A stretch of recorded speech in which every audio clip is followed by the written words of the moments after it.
கண்ணா இப்போ இங்க மேல நான் ஏபிசிடி எழுதிருக்கேனா இசட் முடிய எழுதிருக்கேன்.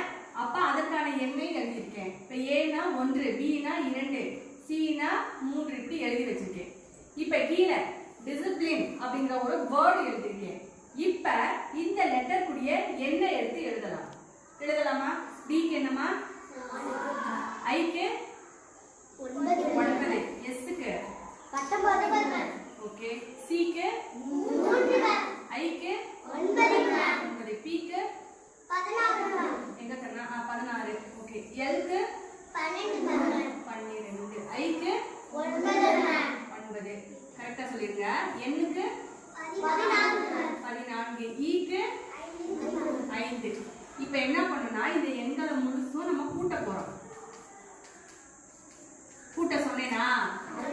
கூட்டினா ஆளுக்கு ஒரு எண் சொன்னேன். இப்ப இதை கூட்டினா என்ன விடை வரும் தெரியுமா? 100, 100. 2 பேர் கரெக்டா சொன்னியா? இல்லைங்களா? ஓகே, டிசிப்ளின்னா என்ன? ஒழுக்கம். அதை நம்ம இங்கிலீஷ்ல போறப்ப என்ன எண் வருது? 100. அப்ப 100. நம்ம ஒழுக்கம் வாழ்க்கையில எவ்வளவு முக்கியம் நிறைய சொல்லிட்டேன், நிறைய ஸ்டோரி சொல்லிட்டேன், நிறைய அட்வைஸ் சொல்லிட்டேன். பட் அந்த ஒழுக்கத்தை நீங்க இறுக்கி பிடிச்சுக்கணும். சரியா?